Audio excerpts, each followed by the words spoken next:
InDigital is on a mission to improve the 911 industry. Our goal is to create something better to go above and beyond the current standards. Our passion for creating the most advanced, well-designed solutions led to our position as an industry leader in next-gen core services. For the millions of calls processed over our emergency IP networks, to our Text for 911 solution, Texty, to our disaster recovery and backup solution, Mevo, it's easy to see we love what we do. For more information, check us out at www.indigital.net. Rapid Deploy believes that every public safety agency, regardless of size, should have access to the data they need when it matters most. That's why since 2016, our mission has been to reduce emergency response times and improve public safety.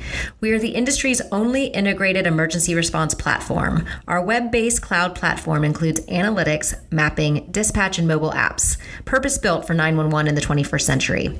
Visit www.rapiddeploy.com to learn how we enable effective, efficient, data-driven emergency response. If Within the Trenches has ever taught you something, open your eyes to what it is like to be a 911 dispatcher, or has inspired you to become one, then help support us and join our Patreon. Get exclusive bonus content, one-of-a-kind swag, discounts on merchandise, ad-free early access to new episodes, and much more. To join, please visit patreon.com/WTT podcast. And if you're an industry partner, we have something for you as well. And now, for the show. This is Jordan, and you're listening to the Code 7 Podcast Network.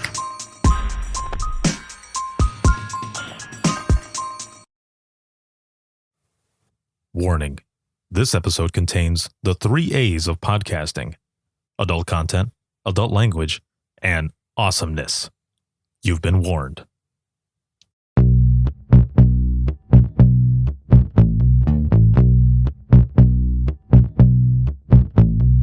Welcome to Within the Trenches, true stories from the 911 dispatchers who live them.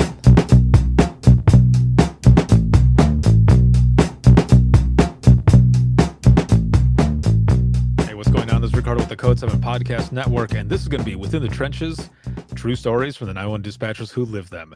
And this episode is sponsored by InDigital as well as Rapid Deploy, and a big shout out to the patrons. Thank you all so much for everything. I wouldn't be able to do what I do if it wasn't without you. And of course, all of you who watch, listen, and share.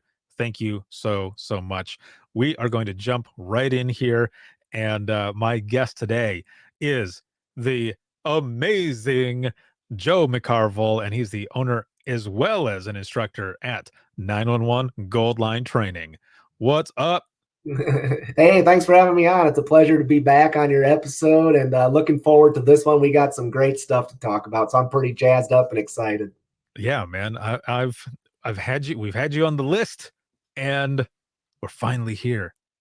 This is going to be good. And also, some of the stuff that we're going to be talking about actually is, some of the material and all that you used for a session that you did at Dare to Be Great. So this was crazy. So we had multiple speakers going on at the same time on those days, on those vendor session days, industry partner session days, and I believe Leah was with you. Mm-hmm. She was the one who introduced you. So her and I were talking, and I believe that might have been when we had 4 going on at the same time. I didn't have another person to help out, so her and I were doing 2 and 2. So it was the craziest thing. She's like, how are we going to do this? And I said, I don't know. And I said, I guess just do it on multiple devices. Use your tablet and your phone or however, and then I'm going to do the same thing. And so then I had this main camera for one, and I was standing, after I was done, I was standing in the back of this room with my laptop for Tracy. And so we were doing them back and forth. So I did not get a chance to see your session, but from what I was told, it was freaking awesome. So yeah. I'm excited to have you here and to talk about a lot of stuff that was going on I think it was in August when this main event that we're going to talk about here, DERECHO. But first though, for those who are watching and listening, a brief overview of you, my good friend Joe with 911 Gold Line Training. Yeah, well, first of all, thanks for tuning in to everybody. And my name is Joe McCarville. I've started 911 Gold Line Training in 2017 in my home state of Iowa. I went down to an agency and taught 2 4-hour blocks, and the material was so interesting to the class and everything else that I ended up booking my whole schedule for 2018 just in my home state of Iowa. I traveled all over the state teaching this class. And it led to Everyone Communicates 911 Needs to Connect, which is a 4-hour block that ends in a question and answer session with emergency responders. So I'm starting to bridge the gap and have law enforcement, firefighters, paramedics, whatever it is you dispatch for, join dispatchers in a class. And they come in for about the last hour to do a question and answer session, and it works well. So I've traveled all over the nation as well. The company caught on and I started traveling all over the nation. But one of the biggest accomplishments was when I had the opportunity to fly over to Ireland and teach in the country of Ireland to emergency dispatchers over there. What a great time. I learned a lot. I had my presentation ready. I was like, is it going to truly relate? How am I going to do? The energy was extremely high. And I got welcomed by a training coordinator. And I'm going over some of my slides with him saying, in advance, does this work? Does this work? Does this make sense? And one of the slides I got to talked about attitude over the radio, whether the responders have it or whether the dispatchers have it or both or whatever it might be. And he kind of had some questions about it because when they're talking on the radio, at least for his agency, he said it's more of a one-to-one relationship where the dispatcher speaks directly to the one ambulance, and the other ambulances around the area, around the country, since they're countrywide, do not hear that transmission unless they do like an all call. So he said to me, when your dispatcher has attitude, all of your law enforcement people hear that. And I said, oh yeah, everybody hears it that's on that channel that's working at that time. So that was different. And I'm glad he said something to me. So here I was just a few minutes before I'm getting up in front of a bunch of people from Europe, Ireland, and everywhere else. And I'm changing my talking points to try and relate on that slide. That was the only slide I was kind of trying to change a little bit. And then I just spoke of the differences, which they liked hearing. So yeah, I've just been with 911 Gold Line Training, and I have over 20 years of 911 experience, from dispatcher to training dispatcher to leaving and going to a different agency and being a manager of a countywide consolidation to going back where I started. So I kind of check all the boxes for the people that have attended a class. If you ask a question as a dispatcher, I've been there for 6 years. Or if you're asking a question as a training dispatcher, or going to a different agency and how do they welcome you? How do you fit in? Or if you're becoming a lead, or not a lead, but going from a peer to a supervisor, I have that experience by returning to the agency I started at as well. So that's just a little bit about me and my company. That's awesome, man. And so we talked about it a little bit, and you were also telling me as well that, so you guys were all in one room when you were over there, right? Every presenter went up, did their thing, and then the next one, and then the next one. And for those who are watching and listening, if you've never been in a session that that Joe has done, you've not experienced the Joe experience, this Joe experience, because you're very high energy, and I love that. I don't like going into classes where I don't get fully immersed. Like, someone can be not even high energy. They can be just a really good storyteller, and I get immersed into that class. That's the type of stuff that I like. But with you, you are up there at the top, and you are passionate and going and really pumping people up. And that, I got to see that in Tennessee when we were both there for Tina, for that conference. And that was really good. I loved it. The feedback was great. But what you noticed was that energy wasn't fully there, right? When you were there. And I think I remember you saying, like, it's gonna be different for them because I have a different training style than a lot of these other presenters have done.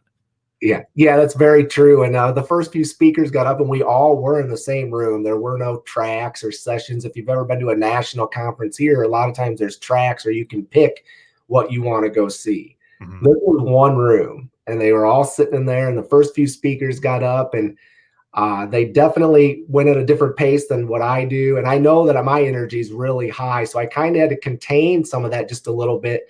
And I'm glad that I did, because I went out to eat with two different groups of people. There was like a group of people sitting over here, and they invited me to supper. And so did this mixed group of men and women over here, and they invited me. And so I ate the main course with one group, and then I went over and had dessert. There was just not a humongous table we could all sit at. Yeah. And so I went over and had dessert with the other group. But one of the comments the person said to me, he says, I got to tell you, you had an amazing session, but thankfully, you gave us notes. I call them takeaways, to write down and fill in the blanks, because he goes, you were just hitting us with information so quick and everything else. I looked down and he goes, I wasn't sure at the end what exactly happened. And then I looked at all my notes and I said, holy cow, that guy just gave us a ton of information that we can actually use in emergency dispatch. And he thanked me for doing that. And they all wanted to see me. They had one speaker that they weren't sure if they were going to make it the next day, and they asked if I had another presentation lined up. But I was actually coming back, and I wasn't able to stay. But they did. They welcomed me. They were very welcoming. They gave me a round of applause when I got done. They gave me a standing O when I left the next day, which was kind of unique. And I couldn't be more thankful to have traveled over there and had that experience. That's amazing, man. That is very, very cool. That's the energy you bring. And that is 911 Gold Line training. That's what I love about it, dude. So kudos to you. Very, very well done. So yeah, for those who are listening, watching, we've got this brief overview of yourself and what you do with this company and all. And just this past summer, there's an event that happened, and you've got a video. I want to show this really quick to show what this looks like, and then we'll talk about it here. So I'm going to go ahead and bring this up on the screen. So for those who are listening to this right now, we're about to watch a video. This is during the event, correct? Yes, this is during the event. It's about 8 minutes into the storm. So the event lasted roughly about 45 minutes, and it just kept getting stronger and stronger and stronger. And this is one of our patrol cars driving down a road in our city, and you can kind of just put the storm in perspective. So I'm ready when you are, Ricardo. Just let me know. Yep, go ahead.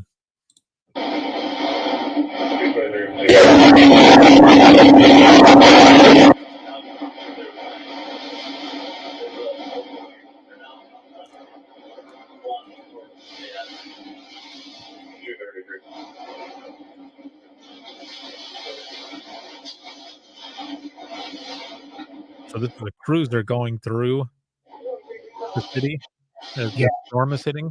Yeah, the officer that's driving right now is actually on the way to a call of a tree on an occupied vehicle, and he's trying to get there. And you can see that there's already several trees down. The city in general lost roughly 50 to 60% of the total tree volume in the whole city. Of 125, 130,000 people, we lost almost 60% of all trees in the city.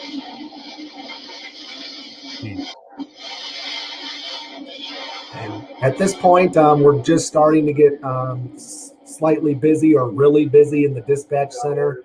And it went on, and I'll share some of that as soon as the video is done. But it was definitely a dangerous situation for everybody that's out in this storm.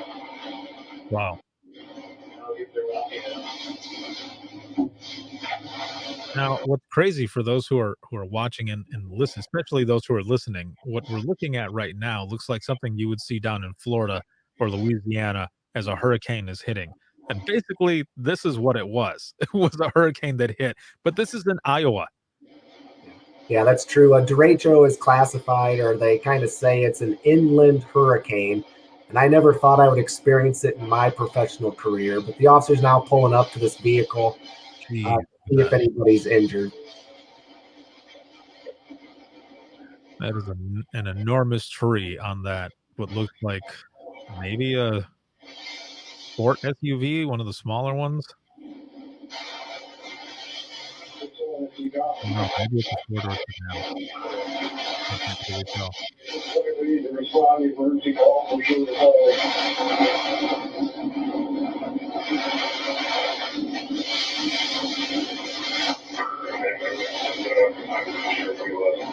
So an officer just got off of the car of his cruiser to go check the vehicle and has come back now.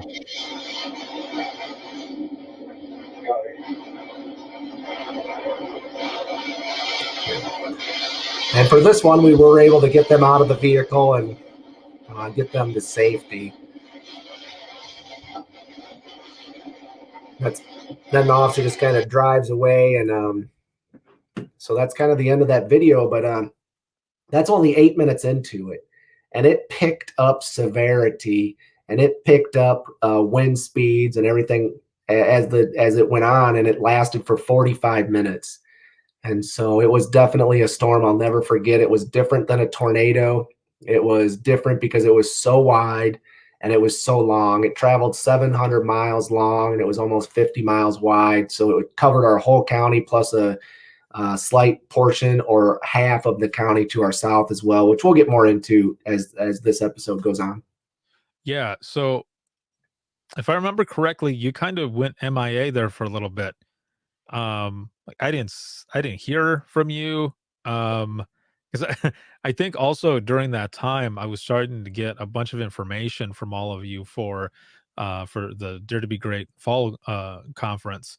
And I remember you sending me something and then saying you might not hear from me for a little bit because of this event that's going on. This weather is getting bad over here. And sure enough, I didn't. Like I see in social media, people are saying, thoughts going out to everyone who's working during this major storm, and I'm just watching some of the stuff that's going on, and all I could do is reach out and say, "Hey, hope you guys are all right, man," and continue working through this.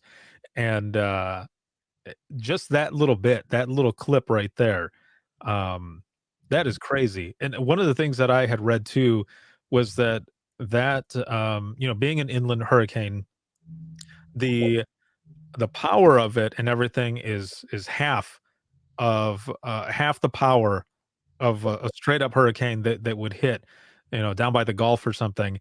And I thought, man, if that's half, like I don't want to see the full on because that looks pretty crazy. Yeah, they classified it somewhere between a category 2 and 3 hurricanes that reached cities sustained winds of 140 plus mile an hour. The good news for us, it was a 45 minutes. The bad news is we are not used to hurricanes in Iowa, so the buildings are built differently. We had 10 minutes to prepare. The tornado. It was a beautiful day. I mean, hot. It's August in Iowa. The tornado sirens started going off, and I'm looking outside because that's a unique thing about our dispatch center is that we're on the top floor surrounded by windows. And so our whole dispatch center is surrounded by windows, and one of the sides of the dispatch center actually faces the direction that the storm was coming from the west. And so we've experienced high winds up there before, tornadoes that are nearby or somewhat close, but this was different. Yeah. This was exceptionally different. And those windows made noises I've never heard them make. The floor, dispatchers were working. They said they could feel the floor slightly moving. We did end up moving some of our dispatchers down from one side of the room that was closest to the windows to other sizes, or the others, not sizes, the other part of the room.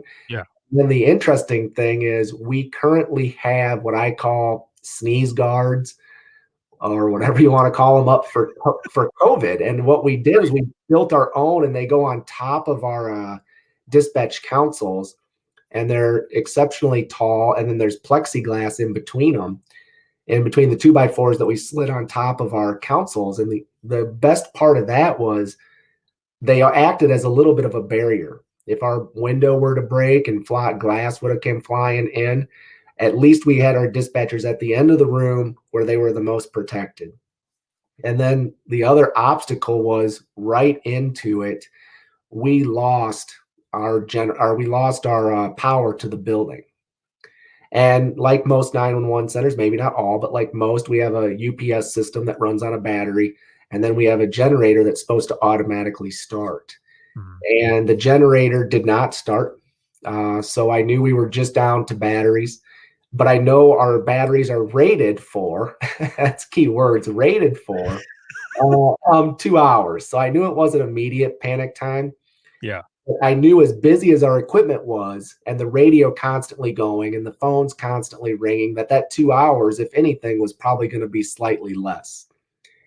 And the building maintenance supervisor came up to me about 90 minutes into the storm. We're still on UPS and says, you need to find an alternative power source. Now, keep in mind, the whole city's out of power. You need to find an alternative power source. We are unable to get the generator going.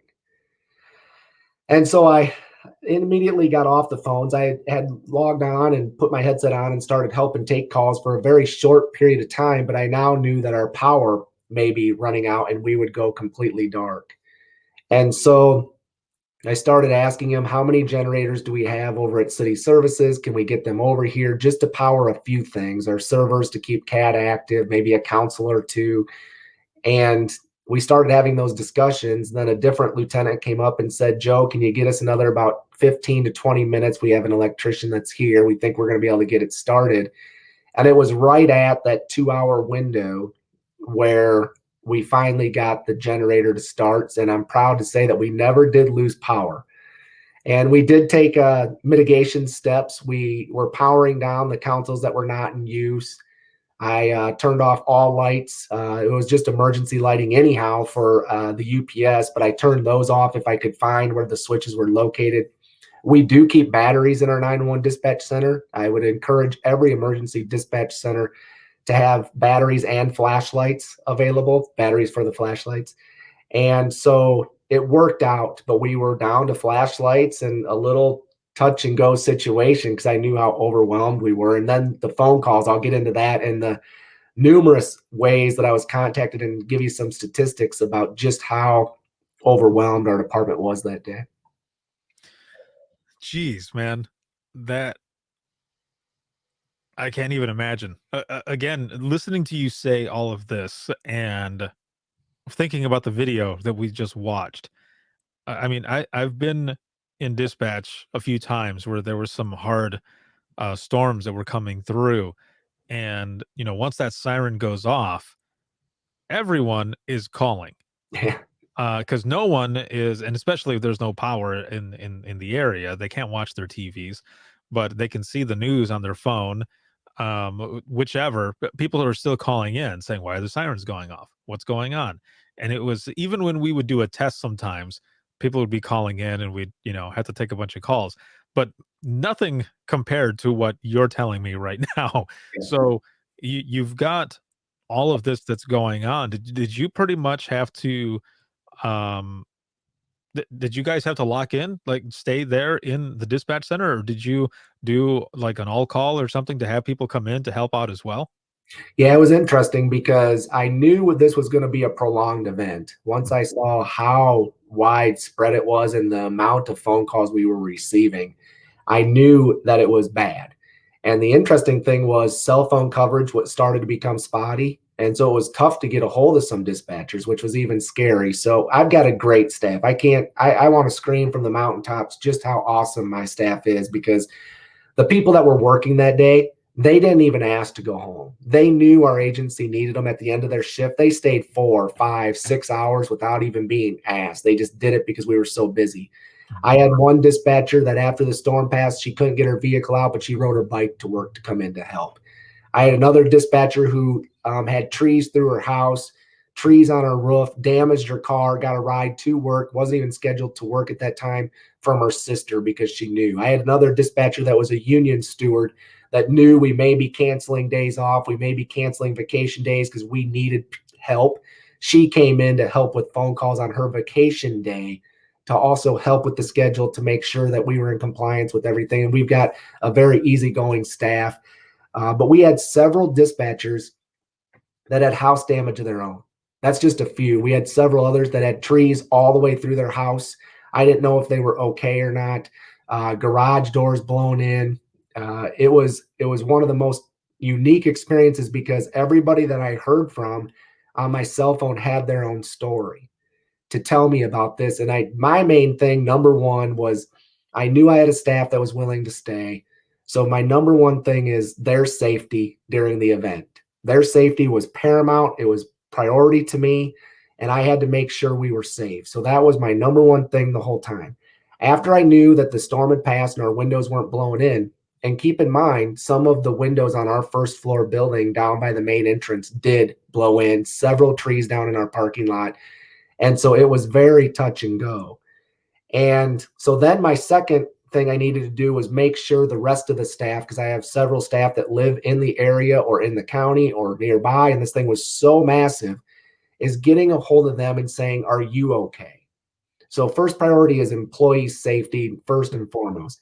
And then I had to start looking at staffing. So I put out a group text to the next shift that would have been oncoming and said, anybody that can come in early, please come in early. We'll figure it out when you get here.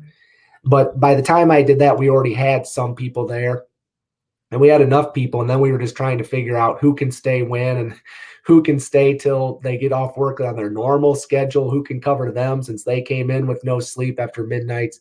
And it all worked out, and it worked out because we got a great staff. But there's still dispatchers right now at our agency. It's November, and when this episode airs, it could be December, January, whatever. But they're still trying to get all of the holes in their house patched up. They're still trying to figure out everything, whether it's vehicle arrangements or whatever it might be, but yet they're still coming to work. And so the priority for me was pretty simple. Employee safety, keep the center running with power, and figure out the schedule and make sure everybody's okay. But to put it in perspective, our agency typically receives around 200 911 calls a day. On that day, we received over 1,900. We typically receive roughly between 450 non-emergency calls, non-emergency admin calls, whatever you want to call them. We received over 2,200 non-emergency calls that day. Now, we didn't have the staffing to put up with or keep up with that. So some of those calls obviously were abandoned. But the interesting thing that we also received calls from was the NCIC administrative messaging system, that you can send a message from one agency to another through the NCIC system. And I don't have them counted, but I would estimate roughly 200 calls for service came to us through NCIC. And then, as I mentioned in my introduction, I've taught all over the state of Iowa. I was also from 2015 to 2018 the Iowa APCO president. So several 911 dispatchers know me throughout the state of Iowa. And if you know me, I'm pretty open book, and I give you my cell phone number and I say, contact me if you ever need anything. I'm here to help. And that's a great thing. It's a great trait, except for all these dispatchers that were now taking our rollover calls that couldn't reach us on the radio. They couldn't reach us on the phone because we were just overwhelmed, started texting me. And it was a good thing that I was at work that day. I probably got like 100 calls for service personally text to me that said, Joe, we can't get a hold of you by phone. Here's this call. And the way our cell phones work in Iowa is the instant your trunk lines fill up, it forces it to roll to the next PSAP. It has to be a public safety answering point or a 911 center. And that's required by the state. So we're not consolidated in our county. So we have our calls roll to the county because they're on our same CAD system. Well, they're right next to us in proximity. So they're just getting inundated with calls. So then we roll to the county to our south, which is about 20 to 25 miles away from us. So we thought far enough in Iowa. Typically a tornado isn't 25 miles wide. And so we overwhelmed their center as well. And ironically, they got on the phone with the state and started opening up some of their calls routing. And they started routing it to different directions. And I couldn't figure out how I was being contacted by counties that were several counties away until after I met with them and said, what were you doing? How was I getting calls from this county or that county? And I never could figure out just how that happened, because I knew how the routing worked. We were supposed to go to State Patrol after we filled those. Well, State Patrol was becoming inundated because they're also located in our city as well. So everybody, as one of their posts, they have posts throughout the state, but one of their posts is in our city. And so, and plus it came from the west. And so it already had impacted those other State Patrol posts. And the whole thing was kind of interesting, just how many different agencies we were getting calls from, text messages from, NCIC messages from, and another really thing I got to send out there is that our police department checked on us numerous times. They supported us through this whole thing. And our fire department, we actually had an assistant chief come up to the dispatch center, sit right next to our fire dispatcher. And they had so many radio channels going that she was kind of listening to these ones and he was listening to these ones, and he was helping her keep our CAD system up to date. That Wow. is a huge shout out to our fire department, just how much they made us successful, not only as dispatchers, but also for their own staff as well, because he was able to help them and take care of some requests to keep our dispatcher not being so busy and overwhelmed. So big shout out to our police department and our fire department for taking excellent care of us during that storm. Damn, dude, that's a lot of stuff that you all went through. Now, with you talking about having people that were staying there, they stayed 4, 5, sometimes 6 hours over to help out just because they wanted to be there, and then trying to call other people in. How many do you have working at a time normally, and how big is the area that you guys actually cover? Yeah, we typically have 5 dispatchers working from 7 a.m. to 11 p.m. and we have 4 as our minimum from 11 p.m. to 7 a.m. Our staff is about 25 people if we're fully staffed. I think during the storm we were down 1 employee, possibly 2. So we either had 23 or 24. I'd have to look at it. And our population of our city is around 130,000. And the square miles, some people like that square miles thing. I sometimes don't keep track of it, so don't quote Yeah. me on this, but I want to say our city boy. This is going to be, I've heard it before. I'm going to trust my judgment, but it might be way wrong. I'm going to go 74 square miles, but I could be wrong.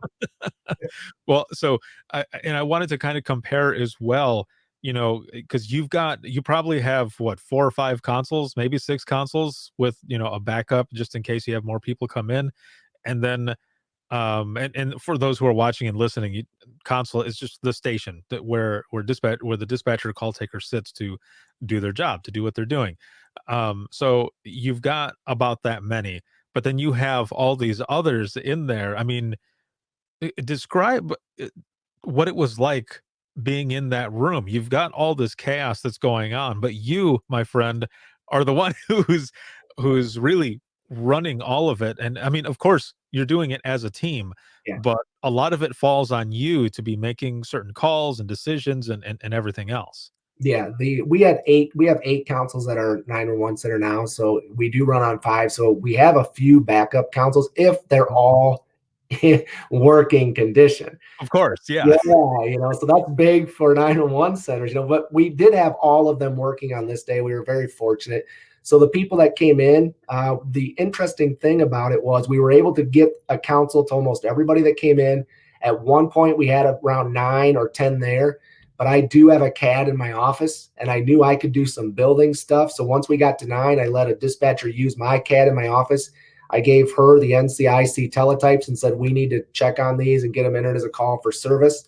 And then one of the lead dispatchers went into his office. We got a CAD in there. So we don't have 10 fully functional councils, but if need be, we can go up to 10 CAD stations. And in this case, it helped us immensely because it increases our staff by almost double. And so I got lucky on the number of councils we have. Everyone was working. That's first and foremost. And then we had a couple offices that we could use.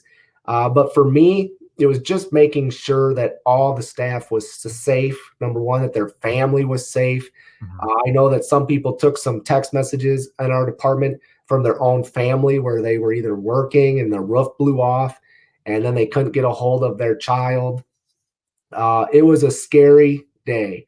And I just stayed so busy that I didn't realize just how scary it really was until after the fact.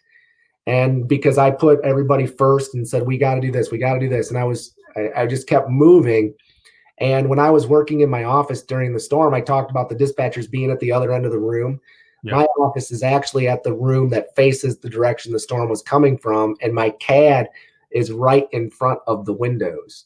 And so that's where I spent a lot of my time working. So when I say the windows made noises I've never heard before, that was kind of intense. And it was just a time that I'll never forget. It's different. It's not a windstorm. It's not straight line winds. It's not a tornado.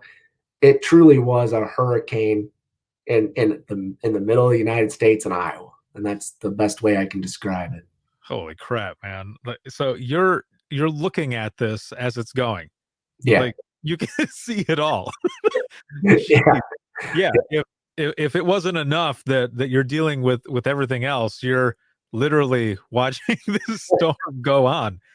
Yeah, and it really got kind of gray is the best way I would describe it outside. If you've ever seen videos of like the ocean when a hurricane's going on, everything looks gray. Yeah. It looked gray, and to hear this story, and I know the people in Florida or Louisiana, like you said, that experience hurricanes all the time, they may be more used to it. And it's not that we're not used to tornadoes; we've had our fair share of those, but it's just different when a hurricane hits your state when you're not accustomed or having time to prepare. A lot Right. of times, sometimes they get fair warning of these hurricanes coming, maybe not always down in those states, but if you have time to prepare, that definitely makes a difference. And we had tornado sirens going off in 10 minutes. We had all hell broke loose. Right. Now, you mentioned wires, trees, all types of things.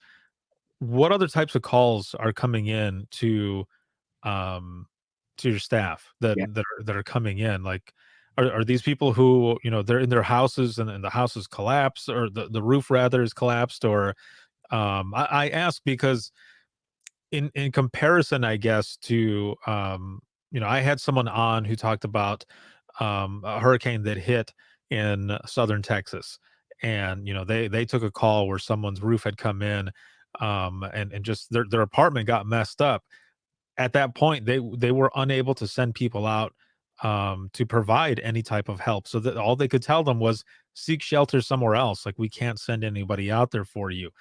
Now, with this being an inland hurricane, the winds are still the same. I don't Whatever article I read, the news story that I read that said it was half the power of a tornado, or not tornado, of a hurricane, a major hurricane or whichever. That's not true, because if this was considered like a category 2 or 3, that's not half, man. That's like a straight up hurricane. So what types of calls are your people taking at this point?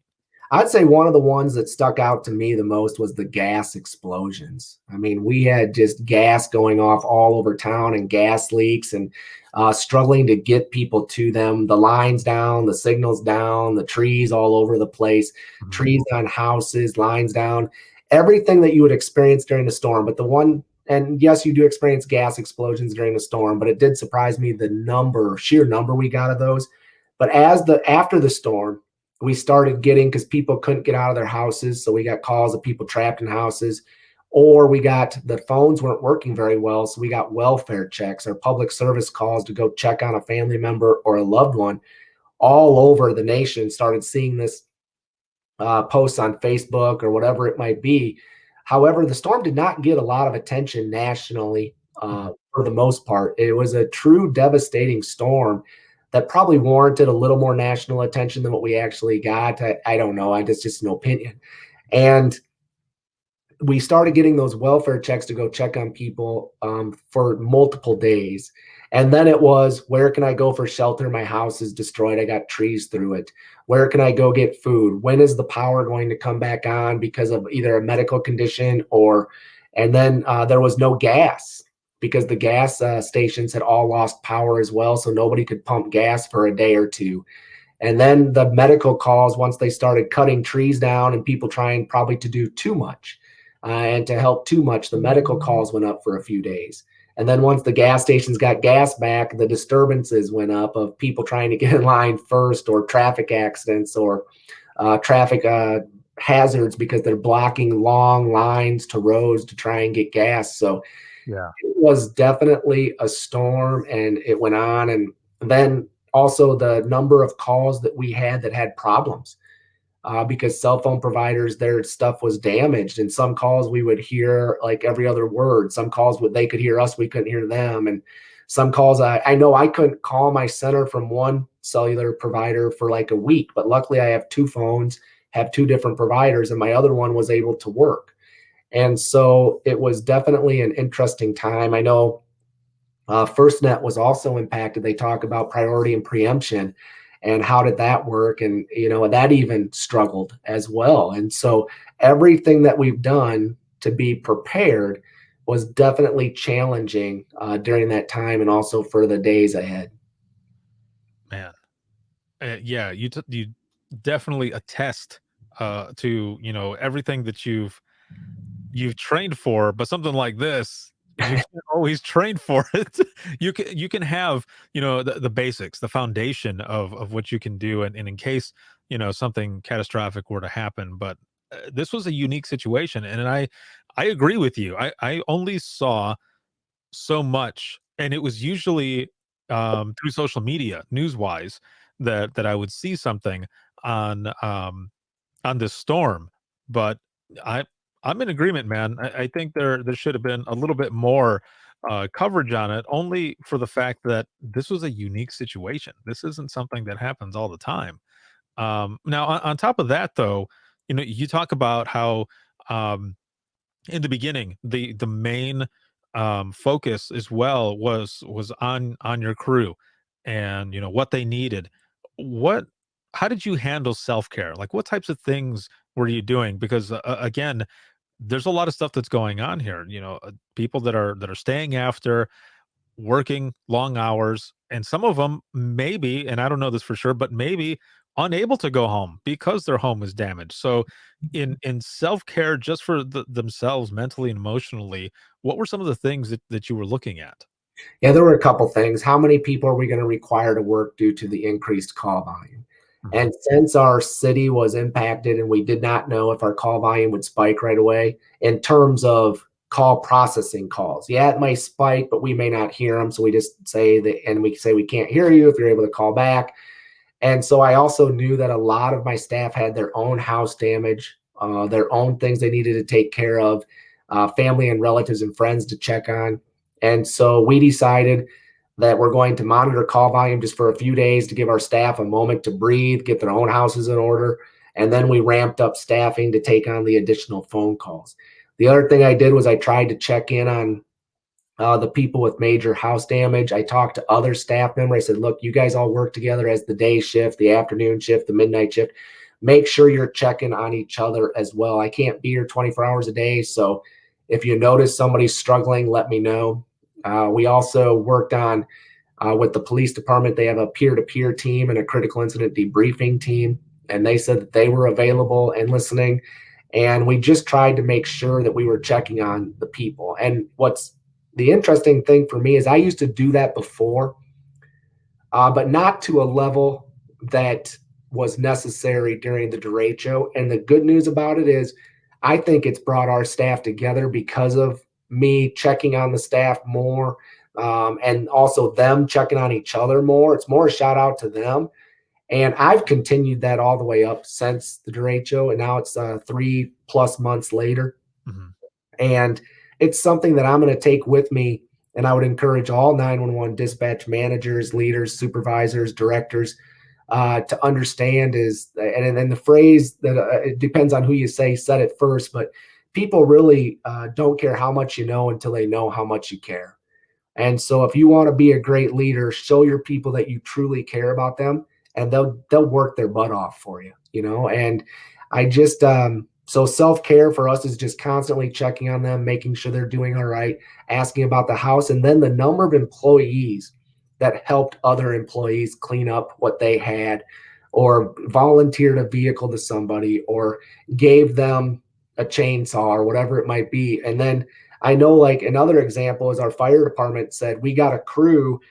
If you need help, let us know. We'll come cut down your trees. And one of our dispatchers did reach out to the fire department, and he came into work and told me, he goes, I've never seen anything more cool than that.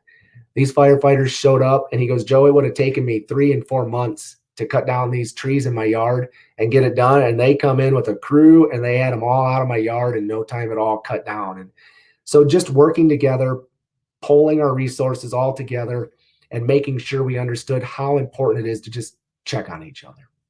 Dude, that all of that is the ideal outcome, right? Just the support, the Yeah. camaraderie, just all of that, everyone coming together to help each other, support each other in something as devastating as this.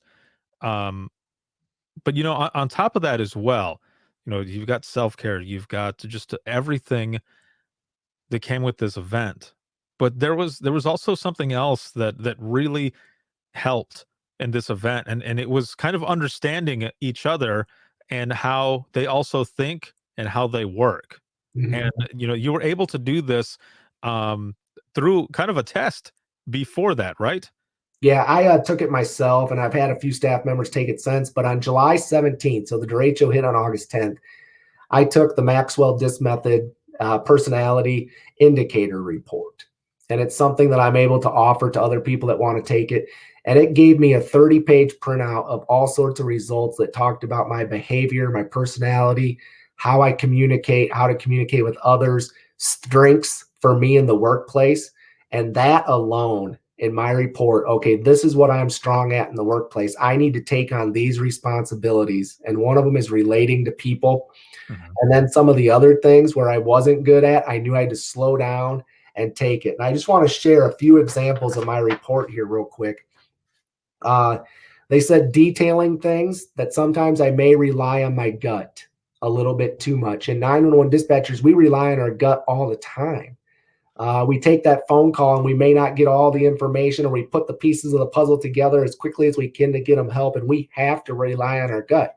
But now I was the manager, and this report was telling me slow down at times. Mhm. And so when it came to detailing information, we're getting all these emails of here's the shelter's phone numbers to call, here's for food, here's for this. And I slowed down enough, and each day for like about 7 days, I think I put a newsletter together that the dispatchers could go look at, and it was in one spot of all the changes that we made. It also talked about my persisting. It said that you will do your more than your fair share of work. So that was a motivating thing to me to keep the energy up there and to keep working hard. But it also said that I need to be aware because sometimes I may not be able to say no.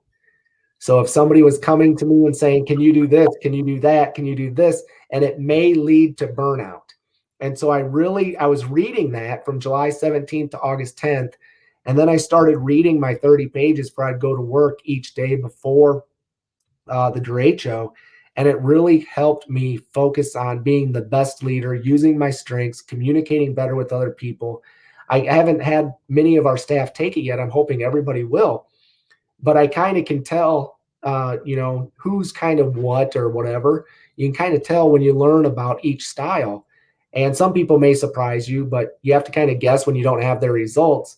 Yeah. And we must have guessed pretty accurate because I made some changes, and so far it's definitely working. But the information was great to have. And then the interesting thing is you can have individuals take this, and then you can also request through my company, 91 Gold Line Training, the Team Impact Executive Report.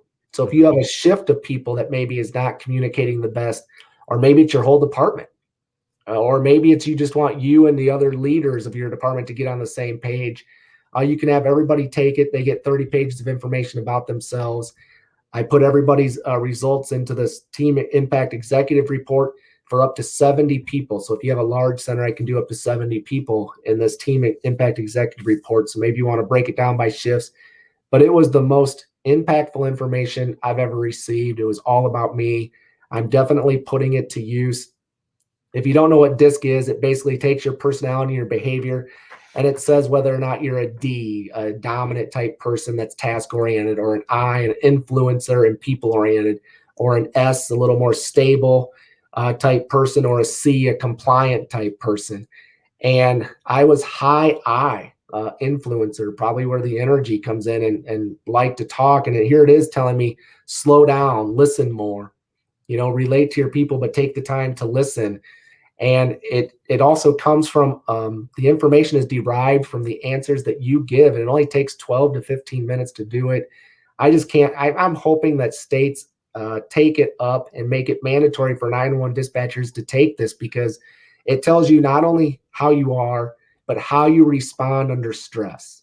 And I want to touch on that a little bit because I'm a high I, but under stress, my D style and my C style both come up. And that was great as a dispatcher because you need to be direct and kind of dominant and asking those questions, get information. You also have a ton of policies and procedures to follow, and the job is stressful. Suited me very well as a 911 dispatcher. But as a manager, when you're dealing with those tough conversations and critical conversations, and you need to be candid with your employees, here they are used to Joe being this high I encourager, likes to have fun at work, and they'd come in and I'd be like, buy the book, and so, and I'm going to make a quick decision on this, and that's that, and we're done. And they're like, gee, you're kind of an asshole when you deal with me in there. And so I had to figure that out and figure out how I can still address them and hold them accountable, but also make sure I'm keeping my own style and not letting it stress me out. And so to know how you react under stress and to make sure you're aware of your blind spots will make you a better call taker, dispatcher, supervisor, CTO, leader. You can put this to use in any way that you want. You can request a license from my website, 911leadershipgold.com. And I just encourage all 911 dispatchers to take it. It's really impactful information. I I took it a few years ago when I was in dispatch. So thinking about this now, it just makes so much sense. And I know why, but so we had hit a point where, morale was pretty low. And they were trying to figure out a bunch of different ways to get us to really come together, and which was kind of funny because we were fine. Morale was low, but I think they thought that we might be picking at each other as well.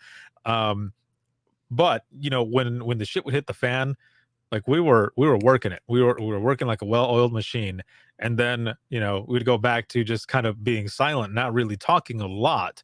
On certain teams, like with my team, we were always rocking and rolling, man. We were having fun.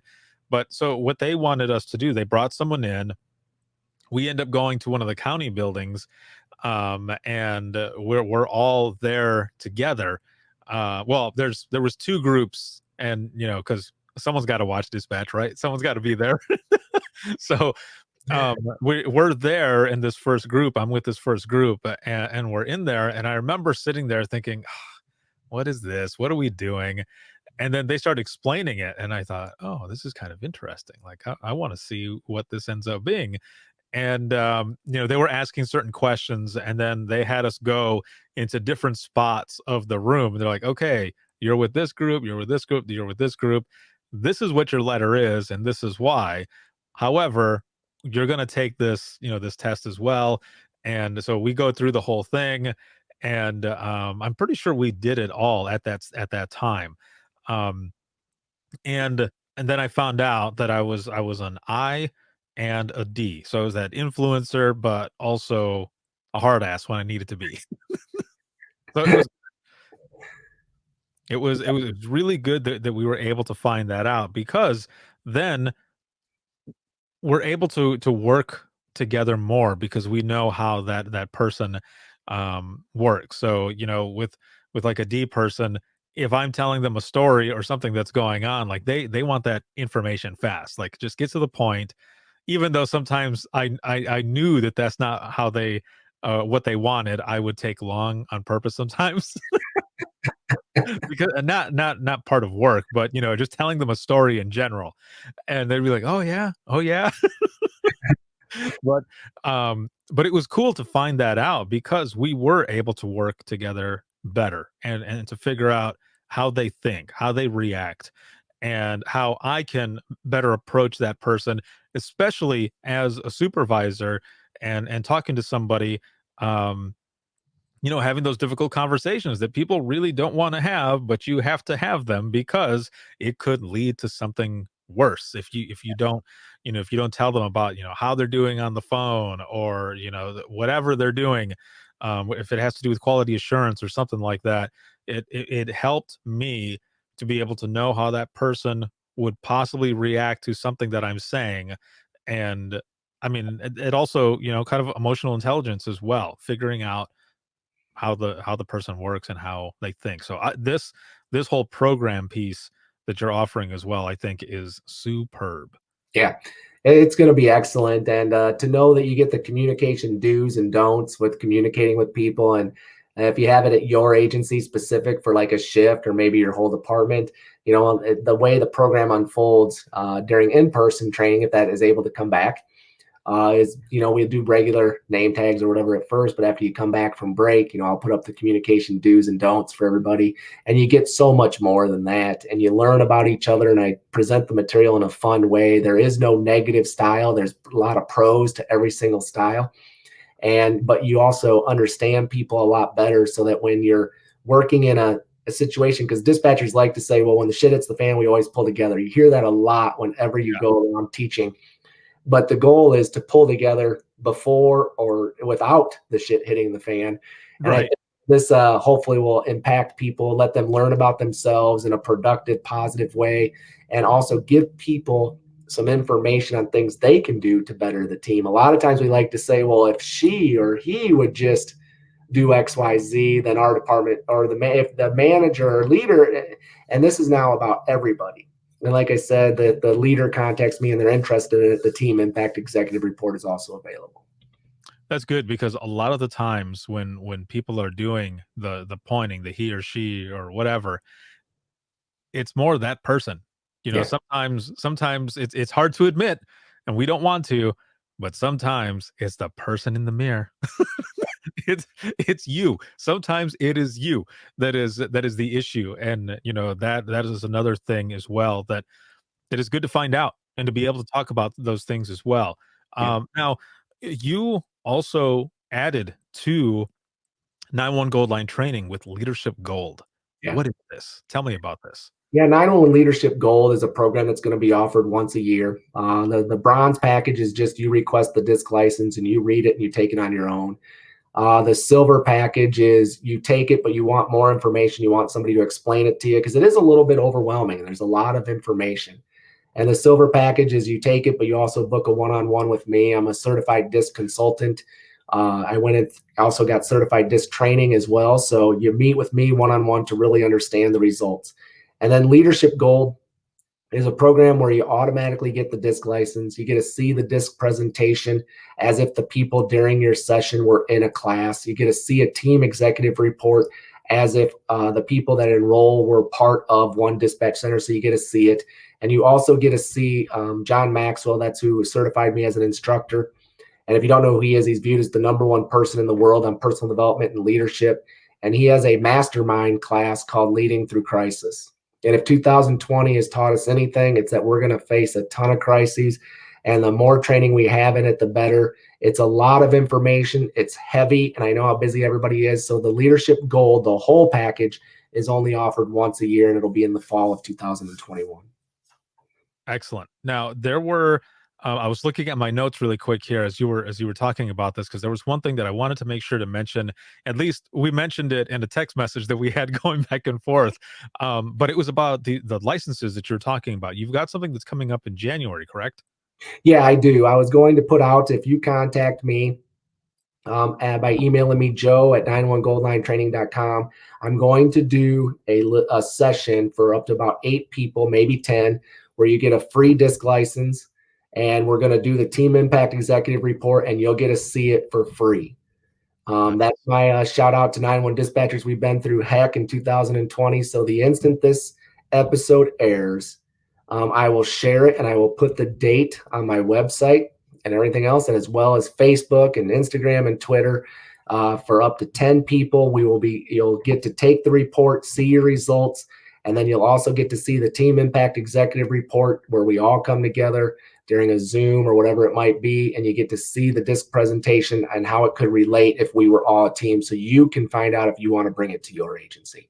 Free. Awesome. That is excellent. And I'll make sure to throw some stuff out there as well to share it and everything as well as soon as this ends up going up. Now, going into the wrap up, a couple things for this episode. First off, you are part of a crew that is near and dear to my heart, because I love all of you. And that's We Speak Dispatch. Yes, absolutely. We Speak Dispatch is a group of people that actually we know each other, and we started getting together because of COVID. Mhm. and we started having these virtual happy hours, so to speak. And we would speak dispatch to each other. And we enjoyed it so much that we said, we got to start doing this so everybody can hear it. And we don't do it along with happy hour, so you don't have to worry about that. We do them before happy hour, and Yeah. we started We Speak Dispatch. But there's a lot of us that are featured panelists, I like to call us, are really invested in this. Doug Showalter and Jill Showalter with Showalter and Company, Mhm. Glenna with the 911 Wellness Project, and Leslie Whittam, who also instructs for Nina, and then myself with 911 Gold Line Training. So you have an opportunity to go and watch 4 different speakers that travel the nation and talk about dispatch topics if you want to hear more from one of us or all of us. And then we also invite guests on. We've had Ricardo on as It's well. You really can fun. you can email us at wespeakdispatch@gmail.com, and Jill will be in touch with you if you want to film an episode. Follow us on Facebook, or you can follow us on your favorite podcast platform, because we're out there. You can hear us. We're on YouTube, Instagram, Facebook, Twitter, as well as several different podcast platforms. And we're also now in 9 different countries. Nice, dude. I am proud of that. I always like to say, when I started my company, I had this vision of going from the console, or from the headset, to the world. And I'm starting to do that with your Dare to Be Great sessions, Ricardo. I can't thank you enough for having me on those. I can't thank you for what you've done for 911 and myself and my company. And I can't be more proud of what I've done myself, but also of being a part of We Speak Dispatch and those friends and everybody else. But lastly, I'm just going to give one additional shout out to Nathan Lee, and the Denise Amber Lee Foundation is doing their first virtual conference. I think it's free, correct me if I'm wrong, in February of 2021. So keep your calendar open. There's going to be a ton of powerful speakers. I know that, Ricardo, I think you're helping with that as well. Yes, sir. And it's just going to be a great time where you'll get to see a lot of people. And 911 during COVID, it may have separated us from having in-person and state conferences and national conferences, but in a weird way, it's brought a lot of people together. And I want to encourage us to do that post-COVID as well. Perfect. Yeah, I fully agree, man. And for the final part here, as we go into this wrap up, looking back at the event that we talked about, from your experience, and if anyone else were to ever experience something like this, whether it be an inland hurricane or a catastrophic event, a disaster, or whichever, an event like this, something that kind of brings you down to your knees, and then you have to fight back, um, to get back up and continue, be resilient. Mhm. What are some words of advice for those who might end up in a situation like this, or just looking to prepare for something like this? Yeah, absolutely. I would say my words of advice is make sure that everybody's safe. I know I said it a lot throughout, but take care of yourself. You're Mhm. going to be overwhelmed, and there's only so much that you can possibly do. And make sure you're reaching out to your points of contact. I know, Ricardo, we touched base right after it, Yeah. and you helped me immensely during that storm, and you weren't there. So rely on your cohorts, rely on your professional contacts, but do everything you possibly can do to get back to your agency, your department, your coworkers, but most importantly, yourself.